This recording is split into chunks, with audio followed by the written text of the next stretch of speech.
Are you good to go?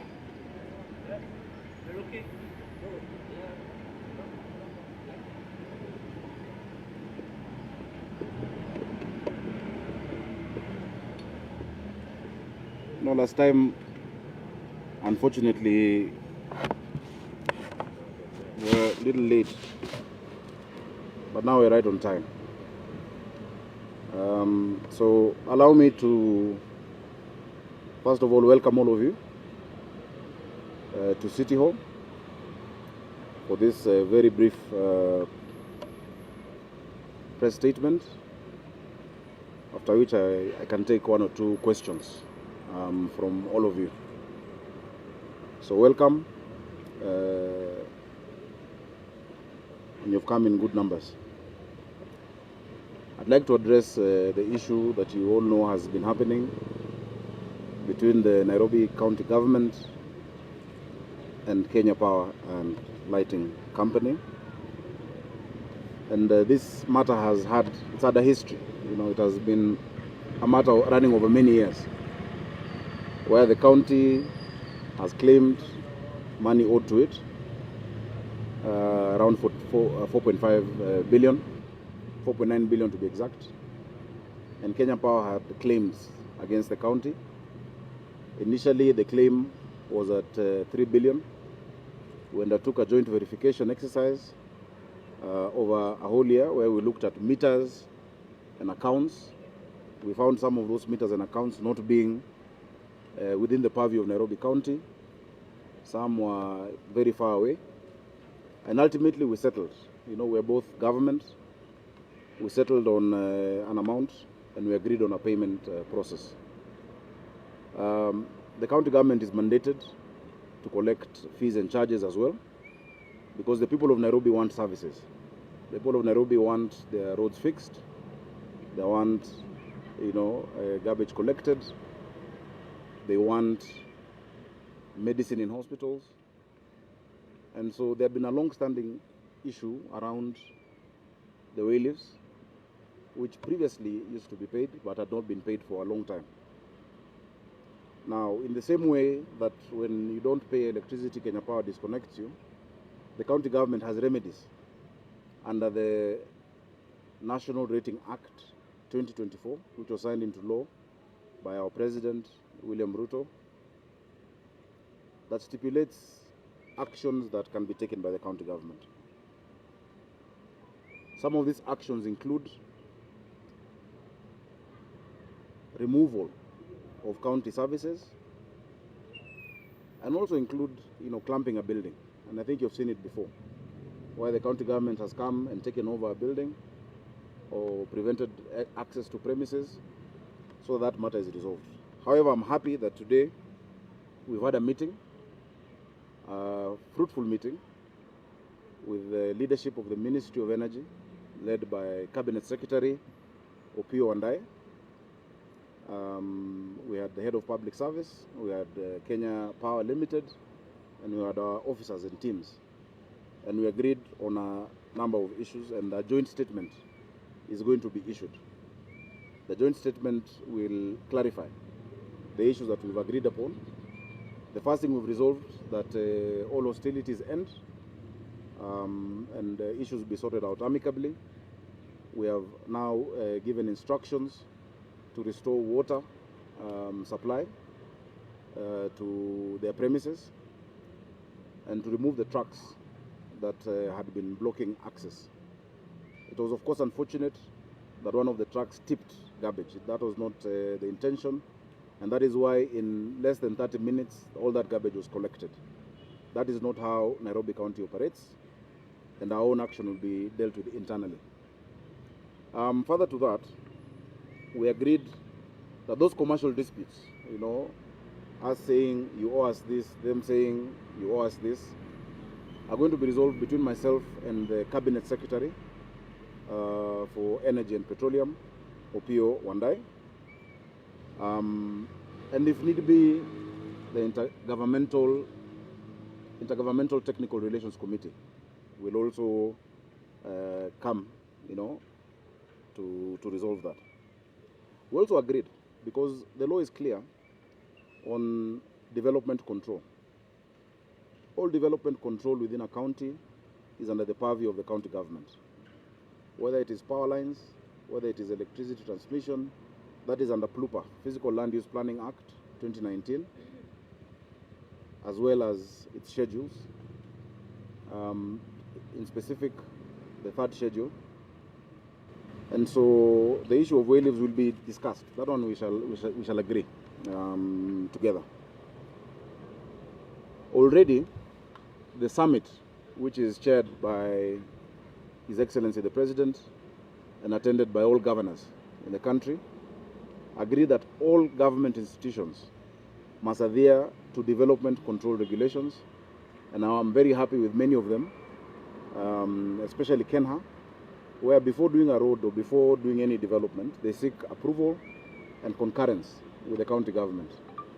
We have seen a proliferation of lines and fiber and cutting down of trees to create space for that activity which is commercial. But we've resolved it amicably. So I think further to that, because we've resolved all those issues, and really, really, no one wishes for such a situation. We had meetings as recently as December and agreed this is how we'll be solving our issues. But when you just disconnect us at will, then we're also entitled to enforce. But an eye for an eye, we will lose our sight, and that is not the country that we want. But I'd also like to take this opportunity as a notice, because we're doing a lot of work in this city. We're building stadia, we're building schools, ECDs, we're building hospitals, we're feeding children, we're sorting out, you've seen the cleanup work that is happening. Everybody must pay their fair share of what is required in this county. And so this notice is to now, beyond that issue, to all ratepayers in Nairobi. The deadline for payment of rates is March of 2025. You can get your bills on www.nairobiservices.go.ke or dial *647#. I think it's good to remind all of us of our responsibility. The National Rating Act 2024 provides in section 19(2) that where a person who has been properly served with a demand notice defaults in paying rates or those charges from the county government may, one, levy a penalty at the prevailing central bank rate, deny certain county services, institute a suit against the defaulter, create a charge against the rateable property by notifying the registrar in charge of land, or apply any methods to recover rates as specified under this act or any other method as authorized by law. You can also appoint a receiver on the rateable property to recover rent from tenants. We've seen it before, some buildings here, I think very close to us, where the county for a while was able to recover the rents directly. Attachment of debts or auction of property, and usually that is the last resort. So that is our statement. Tumesema ya kwamba uhasama wote uishe, tumekaa chini, tumesikizana, tumekubaliana, na ilikuwa jambo ambalo hata ilikunipendeza mambo ya kumwaga takataka. Hiyo malori yalikuwa yazibe tu vile sheria inakubali. Na ndio maana kwa muda mchache sana waliweza kukokota hiyo taka.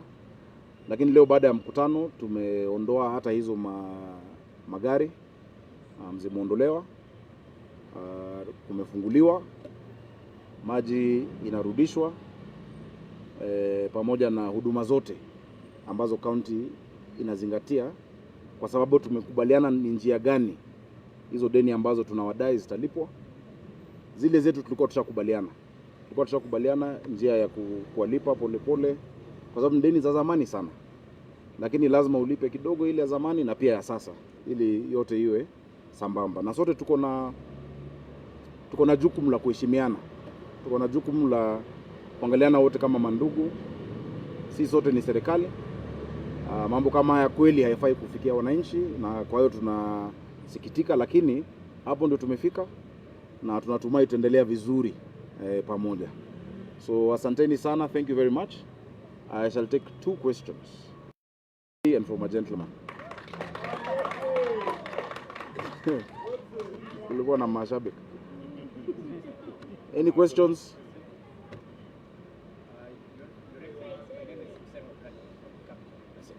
Pole? Bradley. Yes.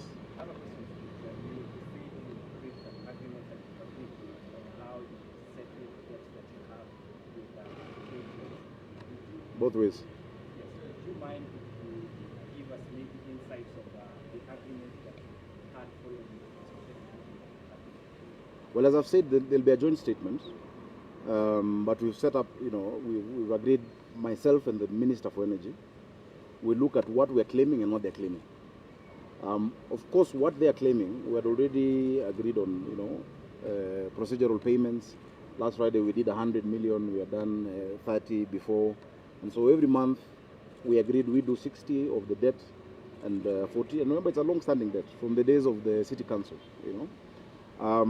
But the first thing was for them to recognize their debt, which they have said that session between myself and the minister should be able to unlock. Because ordinarily you will say, I am asking them for 4.9 billion. They're asking me for 1.5. Si wakate tu alafu wanipatie change, but it doesn't work that way, unfortunately, in government. Courts are the last resort. What happened is the last resort, and it's truly regrettable. But it is, it can't unhappen, and we're here now, and so, and we're happy, that the head of public service has emphatically said that all ministries, because there are many with bills, there are many who don't pay for their rates, there are many who may not have been paying, different things. Everyone should take responsibility for what they owe the country. Hawa wananchi wanahitaji huduma. Wakiona shimo kwa barabara wanasema ni Sakaja, lakini watu walipi. Unajua si lazima ilipwe. Unasema nitoe dimple kwa barabara, lakini siwezi ziba na Big G, nahitaji lami na nahitaji kuilipia na kununua. And so that is why I've spoken about the enforcement. And this year we're going to be very firm on enforcement of rates. Some people have been waiting not to pay, waiting for a waiver. There is no waiver this year. There is no waiver. There is no waiver. The deadline is March. We're going to do enforcement. And we're going to follow the provisions of the law. There was a second one, maybe the lady? Ramogi.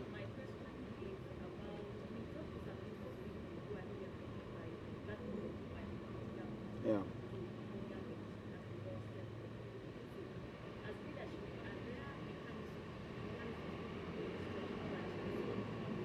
Yeah. Yeah.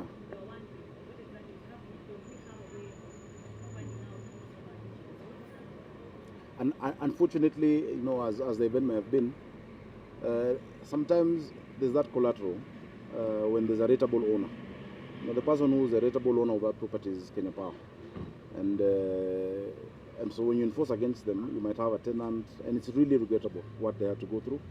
We went and told them, look, we can come and sort the thing out together. We'll even plant and beautify the place, because we must also show the people that we're not enemies.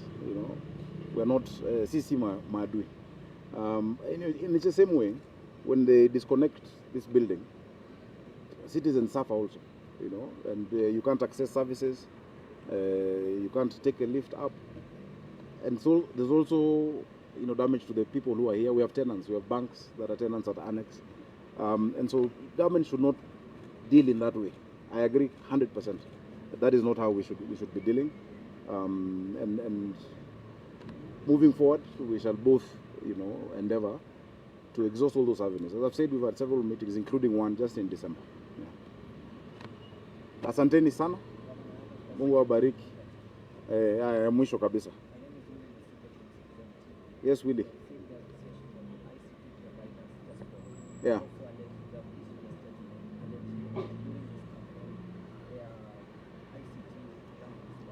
Yes. Yes. You see, and it's very good that you've asked that question about the ICT infrastructure. You know, the law is clear that this ICT infrastructure on way leaves are supposed to be paid to the county. What happened is at some point, Kenya Power offered them their backbone for them to put on top, and they pay Kenya Power, but they don't pay us.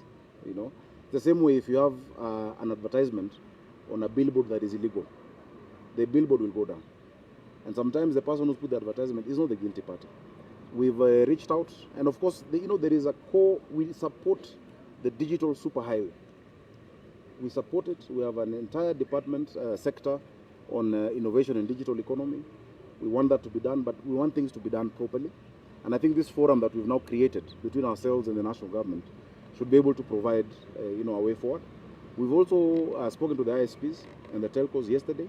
We're going to be meeting them to also tell them how they can be further compliant, because they want to just provide a service. And it's unfortunate, you know, when you disconnect the internet, there are businesses, there's even schools that are connected to fiber and they don't get access. It's really unfortunate. It's nothing that we like to do, you know. It is what it is. We have to get things done. Yeah. So asanteni sana. Mungu awabariki. Tuliwakaribisha chai lakini after revenue. Asanteni and may God bless you. Thank you.